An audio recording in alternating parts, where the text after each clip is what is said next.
Bonjour à toutes et à tous, bienvenue dans l'Écho à contre-courant, l'émission de Mediapart en partenariat avec les économistes atterrés, le collectif d'économistes à contre-courant de la doxa libérale et nous aussi.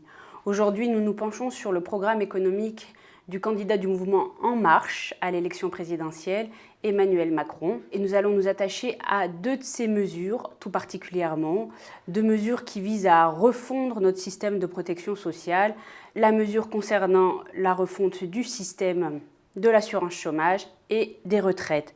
Avec nous pour en parler deux spécialistes de ces questions-là, Henri Sterdignac, qui est notamment un expert en matière de retraite.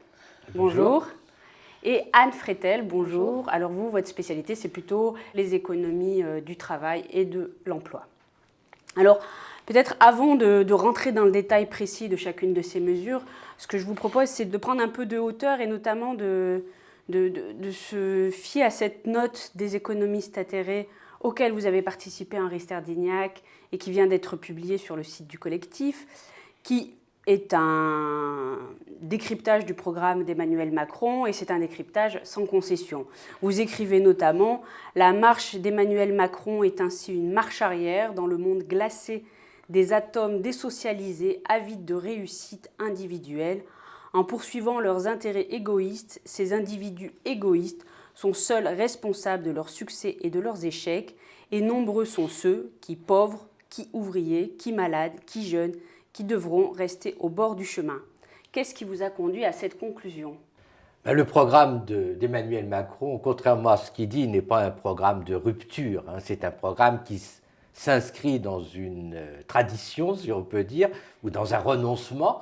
C'est l'idée que, grosso modo, il faut abandonner le modèle social européen, le modèle social français, pour se caler sur le modèle anglo-saxon, le modèle néolibéral. Donc d'un côté, il faut réduire les dépenses publiques et sociales, et de l'autre, il faut proclamer, défendre la liberté d'entreprendre, réduire donc toutes les protections dont bénéficient les salariés, réduire les impôts qui pèsent sur les entreprises.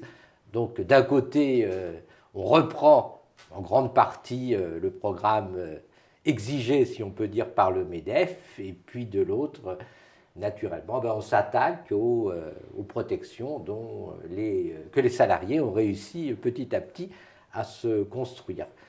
Et ce qui est amusant dans le programme de Macron, c'est qu'il dit « je vais m'attaquer aux privilèges », mais les grands privilèges auxquels il s'attaque, c'est en fait le fait pour les gens d'avoir un emploi et d'avoir des conditions de travail satisfaisantes et d'avoir un salaire qui ne soit pas trop bas.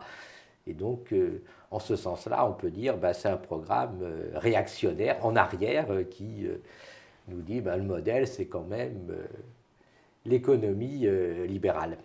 Et un des credos qu'il affiche, justement, c'est de le faire au nom de l'égalité, de l'universalité, et c'est en gros les mêmes règles pour tous. C'est un petit peu cette logique vertueuse, dite vertueuse, qu'il affiche, qu'il prône. Mais en réalité, ce n'est pas du tout une logique vertueuse où tout le monde aura les mêmes droits. C'est ce que l'on comprend quand on examine les deux mesures qui nous concernent aujourd'hui, que tant celle de l'assurance chômage que celle sur les retraites. Alors commençons par l'assurance chômage. Emmanuel Macron, sans avoir concerté ni les syndicats ni le patronat, qui sont quand même les premiers concernés, puisque ce sont eux qui, au nom du paritarisme en France, tranche sur ces questions-là. Il propose d'étatiser la gouvernance de l'UNEDIC, donc l'organisme gestionnaire de l'assurance chômage, à l'image un petit peu de ce qui s'est passé avec l'assurance maladie au milieu des années 90 lors de la réforme Juppé si décriée. Tout cela donc au nom de l'égalité entre tous, donc il veut l'étendre, cette assurance chômage, à tous les actifs, aux démissionnaires, aux indépendants. Qu'est-ce que cela veut dire ? N'est-ce pas instaurer un RSA du chômeur et renvoyer ensuite tout le monde vers l'assurantiel privé où celui qui sera le plus riche s'en tirera bien et puis le plus pauvre, lui, sera laissé au bord de la route ? Alors peut-être en préambule, ce qu'on peut dire, c'est que le système d'indemnisation du chômage est relativement complexe en France et repose sur deux piliers. Il y a le pilier assurantiel qui est en effet géré par l'UNEDIC, par les partenaires sociaux, et il y a un volet assistentiel qui est géré par l'État pour les chômeurs de longue durée qui ont pu travailler au moins 5 ans, enfin, il y a des conditions très restrictives, à travers principalement l'assurance de solidarité spécifique, l'ASS, et puis une sorte de voiture-balai à travers le système du RSA pour les personnes qui ne trouvent pas être indemnisées. Donc là, le propos de Macron porte plus sur le volet assurantiel. Dans son fonctionnement, on est sur un système qui certes a des défauts, mais qui a quand même des vertus, et notamment à l'heure actuelle, on est sur une allocation d'assurance versée aux demandeurs d'emploi qui est d'environ 1 100 € par mois en moyenne. Et si on compare avec un système qui pourrait être proche de celui qu'a en tête Emmanuel Macron, donc si on prend le cas de la Grande-Bretagne, où là on est sur un système assistentiel géré par l'État avec le même niveau d'indemnité pour tout le monde, on est sur une allocation chômage qui ne dépasse pas 350 € par mois. Donc en effet, le risque, et c'est ce qu'on voit bien, c'est qu'en général, quand il y a une tendance à l'étatisation de la protection sociale, on a souvent une protection sociale qui se fait au rabais, avec un renforcement des contraintes budgétaires qui conduit du coup à proposer plutôt un socle minimum et à sortir de la logique de solidarité et de solidarité professionnelle qui fait qu'il y a un lien entre le salaire antérieurement perçu et l'allocation chômage que l'on va percevoir. Finalement, étatiser, ce serait remettre sur le côté notamment le rôle de l'entreprise, parce que l'assurance chômage, c'est à la fois un système qui sert à compenser le revenu lié à la perte d'emploi, mais c'est aussi un système d'assurance pour les entreprises. C'est-à-dire que c'est un effet contracyclique et que ça maintient un minimum leur carnet de commandes. Et donc c'est à la fois un système d'assurance pour les salariés, mais un système d'assurance pour l'entreprise. Ça signifie donc la fin du paritarisme que d'étendre ainsi à tous les actifs, y compris les indépendants, y compris les démissionnaires, l'assurance chômage? Alors, le paritarisme au sein de l'UNEDIC ne fonctionne pas de manière totalement efficace. Et oui, donc, il faut le reconnaître. C'est déjà aussi un point de départ, c'est-à-dire qu'on sait à l'heure actuelle que les négociations sont rythmées par les propositions du MEDEF, qui arrive avec sa feuille de route, qui arrive avec ses chiffrages, et donc les syndicats sont souvent en réaction et ont une perte finalement de capacité de négociation. D'ailleurs, je vais juste me permettre de rappeler qu'effectivement, c'est régulier qu'il y a effectivement des couacs en série, et ce quinquennat a été rythmé par plusieurs couacs en matière de paritarisme. Je pense notamment à la loi sur le dialogue social dite Rebsamen, ou encore très récemment au fiasco sur la réforme de l'assurance chômage en juin dernier. Négociation qui a été finalement in extremis rouverte très récemment et qui commence ce mardi 7 mars avec les syndicats et le patronat, où le patronat a réussi, très divisé sur cette question-là, puisque en interne il y a les partisans d'une fin du paritarisme et d'autres qui sont sur une ligne beaucoup plus sociale et qui veulent absolument garder ce système-là. Le patronat a réussi à se mettre d'accord en interne pour relancer cette négociation qui va être express puisqu'elle se déroule en 4 séances tout au long de ce mois de mars. Et l'objectif est d'arriver à un accord avant l'élection présidentielle, notamment au vu du contexte d'incertitude politique et des velléités de certains candidats comme Emmanuel Macron de nationaliser l'UNEDIC. C'est pour cela, entre autres, que les 10 partenaires sociaux se sont remis autour de la table. Parce un des charmes de la proposition de Macron, c'est qu'il va falloir le faire avaler aux syndicats. Je ne pense pas que même les syndicats réformistes comme la CFDT acceptent volontiers cette proposition. Quand bien même, comme vous dites, ils reconnaissent que le système paritarisme n'est absolument pas parfait. Et donc l'idée, c'est de ne pas jeter finalement le bébé avec l'eau du bain, parce que c'est quoi le paritarisme derrière, et qui est un des principes fondateurs du système de protection sociale en 1945 tel qu'il a été pensé, c'est la gestion par les intéressés, qui a quelle vertu finalement, c'est d'intéresser chacun à ce qui est négocié, à ce qui est discuté, à travailler le compromis, le rapport capital-travail, pour voir s'il y a ou non une possibilité d'accord et de compromis entre capital et travail. C'est ça qui est au cœur du paritarisme, même si après, dans son fonctionnement quotidien, il n'est pas sans défaut. Et ce qui est assez étonnant, c'est qu'à la fois, on a Macron qui renforce cette cette idée de nationalisation. Et dans le même temps, on a un discours qui en permanence dit qu'en France, l'État gère trop les choses, qu'il faut inciter à la négociation collective, notamment la négociation collective dans l'entreprise. Et pour autant, à aucun moment, on ne donne les moyens aux personnes de pouvoir s'impliquer pleinement dans cette négociation, parce que ça voudrait dire créer les institutions pour rendre possible cette négociation et que ce ne soit pas simplement un rapport de force entre un employeur et des salariés. Oui. Et donc là, ça suppose de l'équiper. Un des charmes de la proposition de Macron, si on peut dire, c'est la question du financement. Actuellement, l'UNEDIC est financé par 4 points de cotisation patronale, 2,4 points de cotisation salariale, et naturellement, ça donne le droit aux salariés d'intervenir puisqu'ils payent. La proposition de Macron, ça consiste à dire on supprime les cotisations salariales et en contrepartie, ça sera de la CSG. Donc si c'est de la CSG, ça permet de vider les syndicats de la négociation.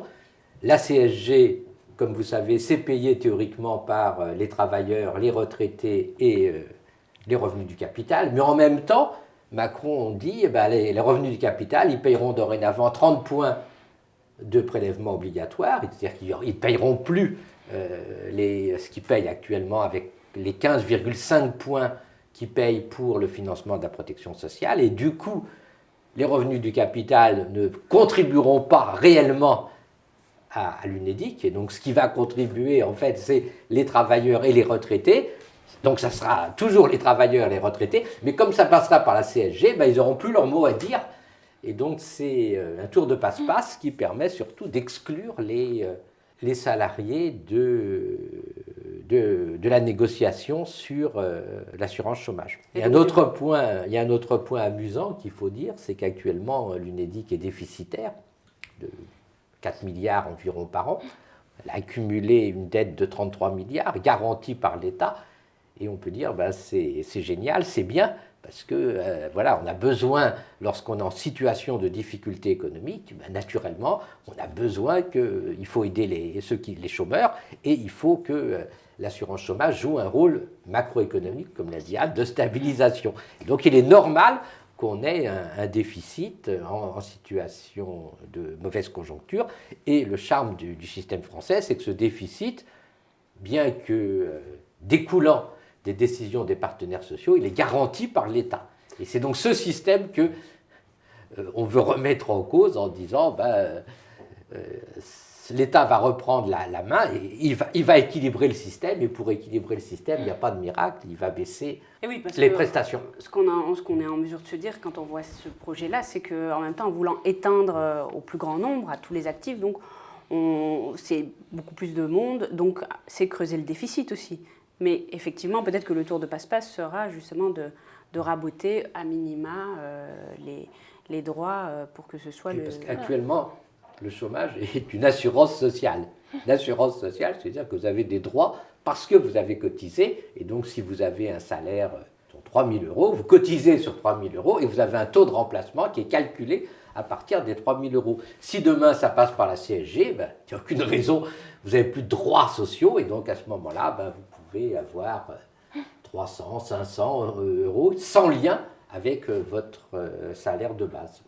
Et après, sur le fond, pourquoi pas ouvrir à l'ensemble des actifs s'ils cotisent? Parce qu'à l'heure actuelle, les indépendants ne cotisent pas à l'assurance chômage et donc ne s'ouvrent pas des droits à l'indemnisation du chômage. Donc pourquoi pas penser aussi à un système de généralisation de l'assurance chômage à partir du moment où les actifs seraient prêts à cotiser? Il faut dire clairement aux indépendants, oui, vous cotisez. Pouvez venir, venez, mais vous cotisez. Donc, sauf qu'en écouter une majorité d'entre eux, ils ne veulent absolument pas, parce qu'ils ont déjà des difficultés, comme ils disent, à dégager des bénéfices, parce que ça veut dire cotiser, donc c'est sortir encore plus d'argent dans une période qui reste très compliquée pour eux. Enfin, je pense notamment à l'union des artisans et commerçants qui est vent debout contre cette mesure, et elle n'est pas seule, à être contre, et notamment en fait parce que ce sera extrêmement coûteux pour eux. Oui, mais il faut leur poser la question, voulez-vous ou non venir? Et si vous voulez venir, vous êtes les bienvenus, et naturellement, vous cotisez.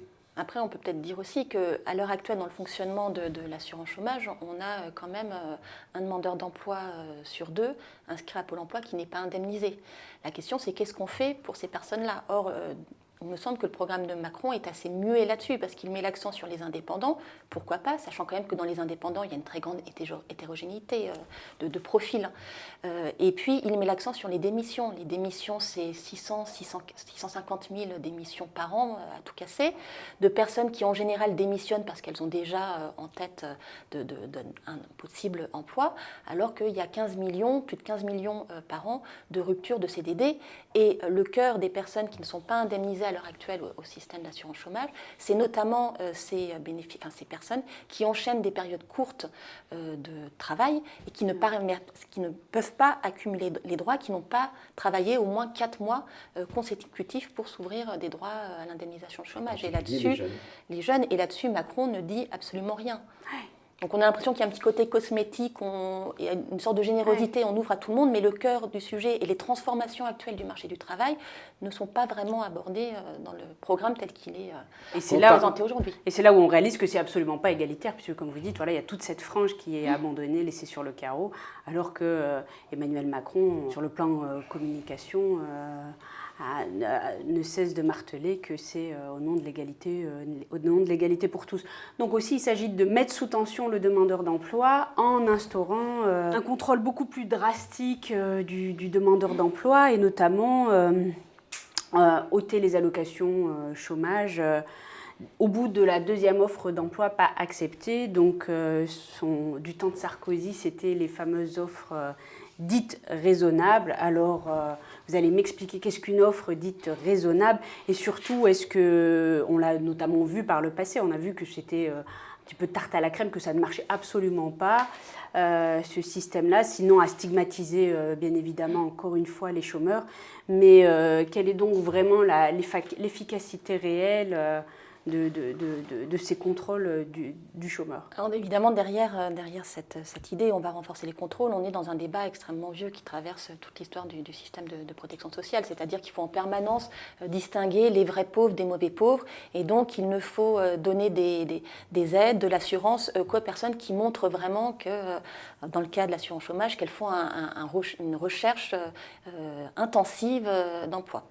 Et donc il y a toujours eu des contrôles à l'époque de la NPE. Il y a toujours eu des contrôles pour s'assurer de l'effectivité de la recherche d'emploi. Et donc en 2008, on a redéfini un peu les modalités de contrôle à travers la définition de l'offre raisonnable d'emploi, donc qui se définit au moment du premier entretien d'inscription au sein de Pôle emploi, et qui est une offre qui définit le secteur d'activité dans lequel le salarié est prêt à travailler en lien avec son secteur d'activité passé, le niveau de qualification du poste qu'il souhaite occuper en lien avec l'ancien emploi occupé, et puis un niveau de salaire qui dans un premier temps est à peu près similaire au poste perdu, et un périmètre géographique de recherche pour lequel le demandeur d'emploi est prêt à prospecter. Et l'offre raisonnable d'emploi a ceci de particulier que les critères finalement se dilatent au cours du temps, donc plus la personne est inscrite durablement au chômage, plus le niveau de salaire qu'elle peut potentiellement exiger se réduit, et plus le périmètre géographique de sa recherche d'emploi doit s'étendre. Ça, c'est la théorie, avec l'idée que si la personne a refusé 2 offres considérées comme des offres raisonnables d'emploi, donc compatibles avec les critères qui ont été définis lors de l'entretien d'inscription, potentiellement, elle peut voir ses indemnités chômage supprimées. Alors après, il y a la question de la pratique. Or, ce qui se passe, c'est qu'en France, on est dans un contexte particulier où les modalités de recrutement des entreprises sont très informelles. Et d'autant plus informelles que l'on est dans le recrutement des salariés peu qualifiés. C'est-à-dire qu'en France, en moyenne, il y a moins d'un recrutement sur 2 qui passe par la rédaction d'une offre d'emploi en tant que telle. Et ce pourcentage est d'autant plus fort quand on est sur des postes peu qualifiés. Et puis, sur la base de cette donnée, ça pose la question de la capacité de Pôle emploi à pouvoir récupérer, quand bien même, les offres qui auraient été transmises. Or, Pôle emploi ne couvre qu'un tout petit tiers des offres en CDI et moins de 4% des offres qui sont des CDD, notamment des CDD de moins d'1 mois. Or, les CDD de moins d'1 mois sont la majorité des flux de recrutement. Et donc, en faisant un petit calcul, maximum Pôle emploi réussit à récupérer entre 1,5 million et 2 millions d'offres. On est, si on additionne les catégories A, B et C, à plus de 5,5 millions de demandeurs d'emploi qui sont tenus de faire des actes positifs de recherche d'emploi. Donc multiplié par 2 offres qui devraient être cohérentes avec les critères qui ont été définis avec le conseiller, c'est plus de 10 millions d'offres qu'il faudrait proposer en théorie aux demandeurs d'emploi pour qu'on puisse penser que le système fonctionne. Et quand bien même ça fonctionnerait, il y a une étude assez intéressante faite par Pôle emploi qui a mis en œuvre une expérimentation en 2013 consistant à renforcer le contrôle auprès des demandeurs d'emploi. Et donc, ils en ont tiré une évaluation qui a été publiée en 2014. Qu'est-ce que dit cette évaluation? Première chose, les demandeurs d'emploi qui ne recherchent pas d'emploi sont minoritaires. La majorité des demandeurs d'emploi cherchent effectivement un emploi. Et ceux qui ne recherchent pas d'emploi parce qu'ils se retrouvent, d'un certain point de vue, abandonnés, de côté, avec une relation d'accompagnement qui s'est mal tissée avec leurs conseillers, une vraie difficulté à pouvoir se projeter, à savoir comment s'y prendre. Ouais, ils ont plongé dans l'abîme du chômage. Et donc, d'un certain point de vue, ce que dit l'étude, et une lecture qu'on pourrait, certes un peu provocante, mais une lecture qu'on pourrait avoir de cette évaluation, c'est qui faut-il contrôler? Est-ce qu'il faut contrôler les demandeurs d'emploi ou est-ce qu'il faut contrôler les conseillers et leur capacité à aider effectivement les demandeurs d'emploi à chercher un travail? Et ce qu'on sait aussi, c'est qu'il y a des évaluations qui ont été faites dans plusieurs pays sur ce système, puisque c'est un système qui se développe dans énormément de pays. C'est des débats qui traversent tout le champ de la protection sociale au niveau notamment européen, qui montrent qu'en fait, c'est un effet contre-productif, un effet inefficace, parce que les gens sont sous pression et se positionnent sur la première offre venue, qui n'est pas en lien avec leur qualification, et donc ça crée un appariement, une adéquation entre l'offre et la demande de mauvaise qualité, ce qui a un effet négatif du coup sur la productivité des entreprises et le potentiel de croissance de l'économie. Et alors on y viendra tout à l'heure après, parce que du coup vous posez la question de la faisabilité, mais on y viendra après avoir évoqué la question des retraites, autre grand pilier que Emmanuel Macron veut entièrement bouleverser. Il veut créer un vrai système universel de retraite où 1 euro versé pour cotisation ouvrirait droit aux mêmes droits, quel que soit le secteur, la catégorie, le statut. Les règles donc pour tous les mêmes régimes, donc fini les régimes spéciaux. Il y a une figure du libéralisme français, l'ancien ministre Alain Madelin, qui vient de s'extasier sur son projet en disant la réforme des retraites de Macron, elle est excellente. Est-ce que vous vous étranglez, Henri Sterdyniak? Bon, on ne s'étrangle pas, vous savez, c'est une vieille histoire, ça avait déjà été proposé il y a quelques années par M. Thomas Piketty et Bosio. C'est s'inspirer de ce qui s'est fait en Italie et en Suède, c'est-à-dire de passer à des comptes individuels de retraite. Chacun cotiserait, ces cotisations seraient mises dans un compte notionnel, c'est-à-dire un compte imaginaire, et au moment où vous prenez votre retraite, eh bien, vous aurez droit à une retraite qui dépendra du montant des cotisations que vous avez versées et puis de votre espérance de vie. Alors l'espérance de vie, ça pose tout de suite 2 problèmes, c'est que l'espérance de vie n'est pas la même suivant le sexe et suivant la profession. Et donc, naturellement, et puis d'autre part, avec ce système, pour avoir une retraite satisfaisante, on dira aux gens il faut travailler plus longtemps. Et donc, quand on fait les calculs, on s'aperçoit que généralement, ça ne permet pas d'avoir une retraite satisfaisante à 62 ans. Et pour avoir une retraite satisfaisante, il faudra aller jusqu'à 65, 67 ans. Or, d'une part, les gens ne sont pas dans la même situation par rapport à l'emploi à 62 ans, suivant qu'ils ont eu une carrière de travailleur manuel ou selon qu'ils ont eu une carrière de cadre. Donc c'est un système qui, bien sûr, favorise les cadres, puisqu'ils pourront plus facilement prolonger leur activité.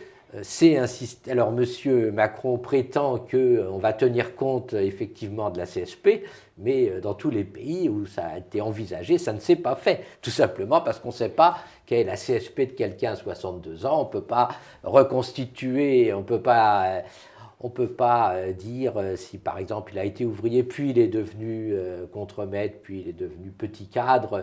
Il est très dur de dire quelle est sa CSP, donc ça ne se fera pas. Et donc, généralement, c'est un système qui favorise les cadres. Et puis, l'avantage du système, c'est qu'il est automatique. L'avantage pour le patronat, c'est qu'il est automatique et qu'il aboutit à une baisse progressive des retraites, alors quand la durée de vie augmente, alors que dans le système traditionnel, l'objectif était de garantir un taux de remplacement satisfaisant. Lorsqu'on a fait le système au début, l'idée c'est on a le régime général et l'ARCO qui garantissent un taux de remplacement de 70% en dessous du plafond. Les cadres, ils ont la GIRC qui garantit un taux de remplacement de 50% au-dessus du plafond. Et pour les travailleurs du secteur public, système différent, les primes ne sont pas prises en compte, mais le taux de remplacement est de 75% sur le salaire normal hors prime. Or, ce système-là, où il y a des garanties pour le taux de remplacement, il disparaît complètement avec le système proposé, puisque ça dépendra des cotisations de chacun, avec les disparités entre CSP et le fait que le taux de remplacement diminuera automatiquement au cours du temps. Donc c'est un projet qui traîne depuis longtemps, ce n'est pas nouveau, et c'est le projet de la technocratie, parce que la grande idée de la technocratie, c'est de réussir à éviter la hausse des dépenses de retraite. Nous sommes un pays où les gens vivent de plus en plus longtemps. Le grand problème, c'est comment faire baisser les retraites. Et donc, comme on n'ose pas dire directement aux gens, on baisse les taux de remplacement, on trouve ce système qui permet de petit à petit de faire baisser le niveau des retraites. Et alors, une question que l'on se pose pour les retraites comme pour l'assurance chômage, c'est la question du financement et de la faisabilité. Est-ce que toutes ces mesures qui, pour Emmanuel Macron, sont révolutionnaires, peuvent être financées Pour les retraites, il n'y a aucun problème, puisque l'objectif, c'est justement de baisser le niveau des retraites. Vous savez que la France a un des systèmes de retraite actuellement les plus généreux. On est un des rares pays où les retraités ont à peu près le même niveau de vie que les actifs. Pas tout à fait. Les retraités sont un peu plus pauvres que... Oui, pas tous les retraités, parce qu'on a quand même une frange de petites retraites. On a des petites retraites, mais en moyenne, beaucoup. Les petites retraites souffrent. Il faudrait augmenter le minimum vieillesse, il y a le problème du minimum contributif, mais... ce n'est pas dans le programme d'Emmanuel Macron. Ce n'est pas dans le programme d'Emmanuel Macron. Actuellement, le niveau des retraites est à peu près équivalent à celui des revenus des personnes actives, compte tenu du fait que les personnes actives ont plus souvent des enfants à charge que les retraités n'ont pas. Donc en moyenne, le niveau de vie est le même. Et les grands projets de la technocratie, c'est de faire baisser le niveau des retraites. Et donc... actuellement, les projets, c'est on va le faire baisser de 15-20%. C'est le projet que la France a présenté à Bruxelles en disant ne vous inquiétez pas pour nous, on va baisser le niveau des retraites de 20%, et donc c'est comme ça qu'on va équilibrer. Et donc un des moyens de faire, c'est les comptes notionnels. Et l'exemple les comptes notionnels, la grande réforme des retraites, les comptes notionnels, tel que ça a été introduit en Italie, ont un très grand avantage, c'est que ça masque le problème. C'est-à-dire, on fait une grande réforme, mais on dit ça ne s'applique pas aux gens qui ont actuellement 50 ans. Donc, lorsqu'on décide la réforme, ça ne s'applique à personne, puisque, voilà, ça ne s'applique pas aux retraités, ça ne s'applique pas aux gens qui ont plus de 50 ans. On dit ça va s'appliquer aux autres, aux jeunes. Et donc, personne ne voit le montant de la catastrophe, quoi. Et donc, c'est en fait une manière de faire baisser le niveau des retraites, et puis c'est une manière d'individualiser le problème, puisque si vous avez une retraite insuffisante, on dira, c'est de votre faute, vous n'aviez qu'à travailler jusqu'à 65 ans, vous avez travaillé jusqu'à 67 ans. Alors quand Macron dit, je maintiens la retraite à 62 ans, c'est une escroquerie, parce que la retraite à 62 ans sera extrêmement faible, et... si vous voulez une retraite satisfaisante, il faudra aller jusqu'à 67 ans, et on sait que c'est difficile, pour ne pas dire impossible, à la fois pour des situations de cause du marché du travail, le fait que beaucoup d'entreprises ne veulent pas maintenir les gens au-delà d'un certain âge, et puis que dans certaines professions, c'est totalement impossible. Et l'alternative progressiste, c'est de dire d'abord il ne faut pas reculer l'âge de la retraite, et puis ensuite il faut que les entreprises y soient responsabilisées, que les entreprises y sachent qu'effectivement il faut qu'ils conservent les salariés jusqu'à l'âge de la retraite. Et là, le projet libéral, c'est quand même que les gens se débrouillent, quoi. Sachant que dès aujourd'hui, déjà maintenant, l'âge de la retraite et l'âge de la fin de l'activité ne se chevauchent pas. Il y a déjà en moyenne 4 ans des dernières publications de l'adresse entre la fin de la période d'activité et le passage dans la retraite, qui jusque-là était à peu près compensé. Mais la dernière publication de l'adresse montre que pour la génération 80, on voit déjà une baisse notable de son niveau de retraite estimé. Oui, parce que, bon, bien sûr, on est dans une situation où, sans le dire, compte tenu de ce qui a été décidé, il a été décidé que la durée requise de cotisation va passer à 43 ans, et actuellement, les jeunes, si on peut dire, commencent à accumuler des points en moyenne à 23 ans. Donc si vous faites le compte, 23 plus 43, ça fait 66 ans. Donc on est déjà dans une situation où l'âge de la retraite prévu pour les jeunes, maintenant, c'est 66 ans. Donc voilà, donc Macron, c'est continuation de ça, et avec en plus le fait qu'on ne garantit pas le taux de remplacement. Même question pour l'assurance chômage, c'est réaliste? Les mesures sont réalistes? Les mesures sont réalistes si on est prêt à augmenter le financement de l'assurance chômage pour étendre la couverture assurantielle. Visiblement, ce n'est pas le projet. L'idée, c'est exactement comme sur le système des retraites, c'est d'aller au rabais.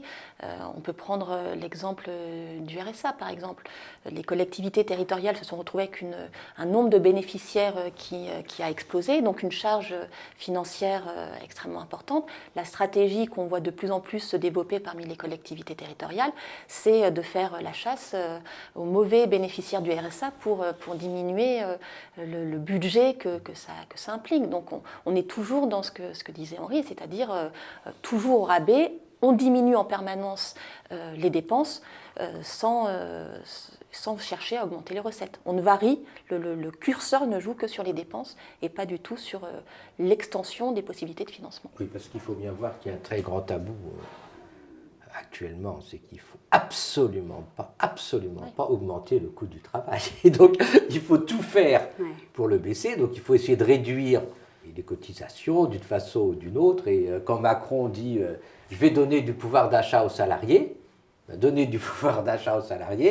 on baisse les cotisations sociales salariées, on augmente la CSG, ce qui veut dire que, en fait, quand on fait le bilan, ce que gagnent les salariés, c'est pris sur les retraités. On ne touche pas au capital, mais on prend aux retraités. C'est quand même la grande idée. Et pour le chômage, il n'a jamais été question d'augmenter les cotisations, contrairement à ce que réclament les syndicats. Il est question de réduire les déficits en période de récession. Comment? Il n'y a pas de miracle en baissant les indemnités chômage et puis en renforçant de manière drastique, comme dit Macron, le contrôle sur les chômeurs. Merci à tous les deux, merci Anne Freitel, merci Henri Sterdignac d'être venu à Mediapart pour décrypter ce programme. On se retrouve très bientôt pour une nouvelle émission d'Écho à contre-courant en partenariat avec les économistes atterrés. Merci à 5e étage de nous avoir permis cette émission et chers abonnés, donc à très bientôt.